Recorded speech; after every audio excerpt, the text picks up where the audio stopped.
جب تم نکاح کر لیتے ہو تو اپنا ایمان محفوظ کر لیتے ہو۔ اب میں اس کی شرح نہیں کرتا، اب خود کر لیجئے گا کہ وہ ایک ایسی شخصیت ہوتی ہے کہ جس کی موجودگی میں آپ کا ایمان محفوظ ہے۔ اب میں نہیں سمجھتا کہ اس سے بڑی بات کوئی اور ہو سکتی ہے، جس کی موجودگی میں آپ کا ایمان، اور بھئی یہ حدیث پاک عرض کر رہا ہوں، نکاح جب کوئی کر لے تو اس نے اپنا ایمان مکمل کر لیا۔ اس کا معنی یہ ہوا کہ آپ کا ایمان محفوظ ہے اس کی موجودگی میں، تو اس سے زیادہ بھی، یعنی ایمان سب سے قیمتی چیز ہے نا، تو اس کے محفوظ ہونے کی وجہ حضور نے نکاح بیان کر دی۔ اب میرا خیال ہے بی بی اگر کوئی اس سے بڑا حقوق مانگے گی تو بیوقوفی کرے گی۔ اتنا بڑا درجہ نبی کریم نے اسے عطا کر دیا، اتنا بڑا مقام دے دیا کہ تو خاوند کے ایمان کے محفوظ ہونے کا ذریعہ بن گئی ہے۔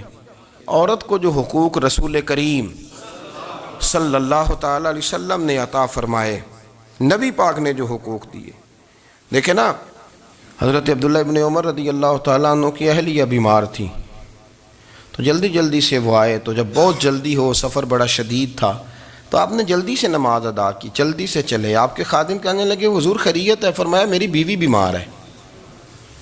تو اس نے عرض کی حضور آپ کی اہلیہ بیمار ہے، تو آپ نے نماز بھی جلدی سے پڑھی، سفر بھی جلدی جلدی کیا۔ تو فرمانے لگے یہ وہ چیزیں ہیں جو ہمیں مدینے والے رسول نے سکھائی۔ آپ اس کیفیات کو سمجھیں کہ حضور صلی اللہ علیہ وسلم نے درس دیا۔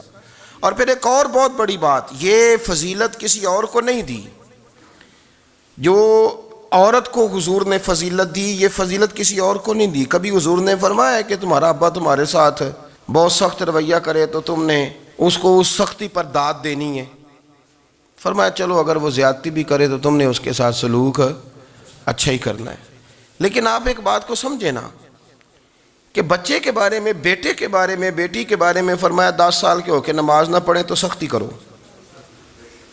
تمہارا ڈنڈا بھی لٹکنا چاہیے۔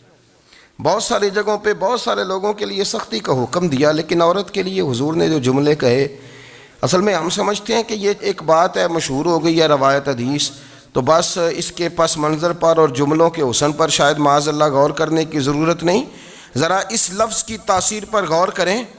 حضور نے فرمایا عورت ٹیڑھی پسلی سے پیدا کی گئی ہے، یہ ٹیڑھی ہے، اس کو سیدھا کرنے کی کوشش کرو گے تو ٹوٹ جائے گی۔ تو حضور پھر ہمارے لیے حکم کیا ہے؟ فرمایا جیسی ہے تم اسی کے ساتھ نبھا کرو۔ آپ سمجھیں کہ اتنا محفوظ حضور نے درجہ دے دیا بی بی کو، اتنا محفوظ کہ فرمایا غلطی بھی ہو تو میرے غلاموں تم اس کے ساتھ نبھا کرو، گزارا کر لو۔ کو کیا اور حق چاہیے عورت کو، جس کو اس کی غلطیوں سمیت نبی پاک نے قبول کرنے کا حکم دے دی، کہ اس کی کمزوریوں سمیت قبول کر لو۔ اب اس کو اور کیا، کوئی کمزوریوں سمیت قبول کرتا ہے؟ کبھی آپ دکان پہ بیٹھے ہو تو آپ کہیں بھی اس میں یہ بھی غلطی، میرے مال میں یہ بھی کمزوری ہے، یہ بھی کمزوری ہے، یہ بھی کمزوری ہے، تو کر لے قبول؟ کرتا ہے کوئی؟ کوئی شخص ایسا ہو جو کسی چیز کی کمزوریاں بیان کر کے کہ اسے قبول کرو؟ پر رسول کریم صلی اللہ تعالی علیہ وسلم نے نا ہمیں سبق دیا، حضور نے ہمیں درس دیا، نبی پاک نے ہمیں پیغام دیا۔ فرمایا یہ ٹیڑھی ہے، سیدھی کرنے کی کوشش کرو گے تو بیچاری ٹوٹ جائے گی، تو اس کے ساتھ نبھا کر جاؤ۔ آپ میری بات کو سمجھیے گا۔ چلیں میں اس پر ایک اور بخاری مسلم کی حدیث پڑھتا ہوں۔ حضرت سلمان فارسی رضی اللہ تعالیٰ عنہ اور حضرت ابو درداء کے درمیان بھائی چارہ تھا۔ مکے سے مدینے جب لوگ آئے تو حضور نے بھائی بھائی بنایا تھا، ان کے درمیان بھائی چارہ تھا، تو ابھی پردے کی آیات نازل نہیں ہوئی تھیں، تو لوگ ایک دوسرے کی طرف جاتے تھے۔ حضرت سلمان فارسی رضی اللہ تعالیٰ عنہ حضرت ابو درداء رضی اللہ تعالیٰ عنہ کے گھر میں تشریف لے گئے، تو دیکھا کہ ان کی بیوی بڑی غمگین بیٹھی ہیں۔ تو ہم نے فرمایا بہن کیا ہوا؟ تو کہنے لگی تمہارے بھائی کو دلچسپی کوئی نہیں رہی، ہر روز روزہ رکھ لیتا ہے اور ساری رات نفل پڑھتا ہے۔ حضرت سلمان فارسی کہنے لگے ٹھیک ہے کر لیتے ہیں بندوبست۔ نماز دین ہے کہ نہیں؟ دین ہے نا یہ چیزیں۔ لیکن حضرت سلمان فارسی جناب ابو درداء سے کہنے لگے آج میں نے تیرے گھر میں رہنا رات کو، کیونکہ وہ تو ساری رات نماز پڑھتے تھے، نفل پڑھتے تھے۔ انہوں نے کہا ٹھیک ہے، ایک بستر لا کے بچھا دیا حضرت سلمان فارسی کے لیے۔ سلمان فارسی فرمانے لگے دوسرا بھی لا۔ کہا وہ کیا کرنا ہے؟ فرمانے لگے تو نے بھی سونا ہے، میں نے بھی سونا ہے، تو نے بھی سونا ہے، عشاء پڑھیں گے اور پھر دونوں سوئیں گے۔ کہا میں نے تو نماز پڑھنی ہے۔ فرمایا تہجد کے وقت اٹھ کے پڑھیں گے، اللہ کے رسول بھی رات آخری حصے میں جا کے نماز پڑھتے ہیں۔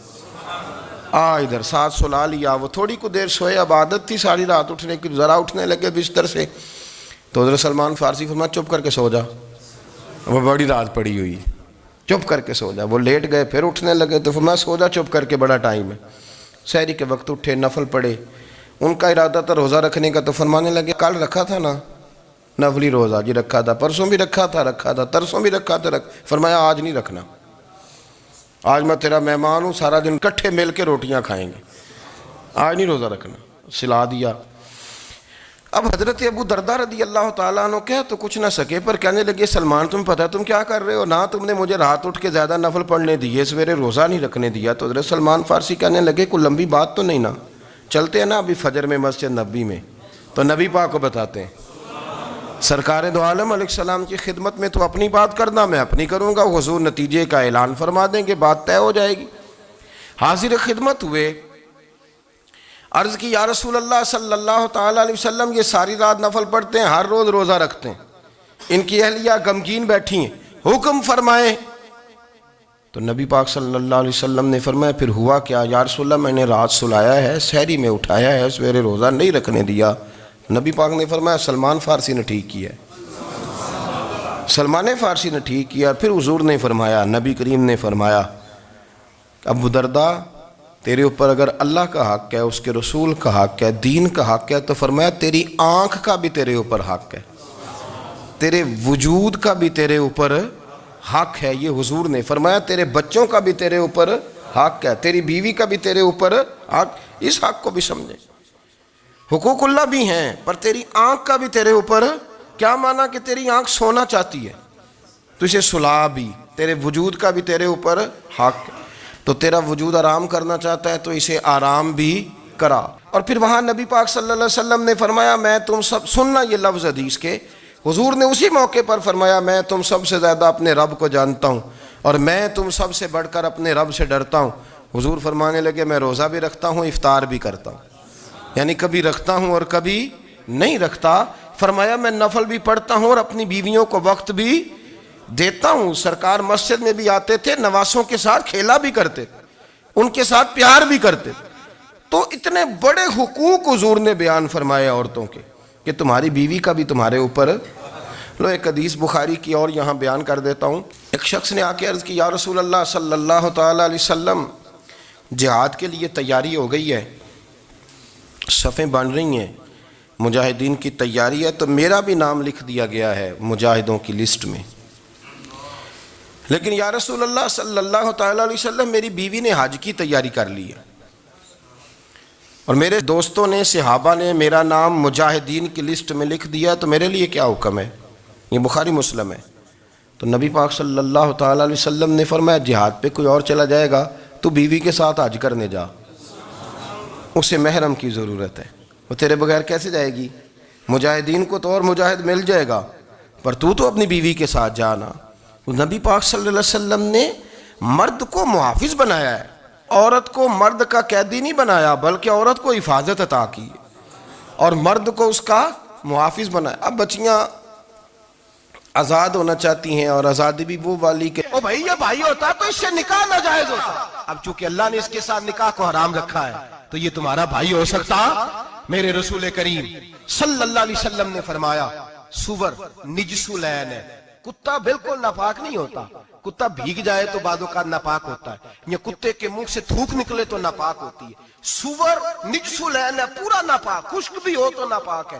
میرے حبیب پاک علیہ السلام نے فرمایا ایک سور ہو وہ پہلے ہی ناپاک, اور دوسرا پھر وہ سور گند میں لپٹا ہوا ہو, غلاظت سور کو لگی ہوئی ہو. فرمایا ایک تو سور جو نجس العین ہے اور پھر وہ گند میں لپٹ جائے, غلاظت میں بھر جائے, اس کے پورے وجود کو گندگی لگ جائے. فرمایا وہ سور گندگی اور غلاظت میں لپٹا ہوا تیرے جسم سے لگ جائے تو اتنا برا نہیں.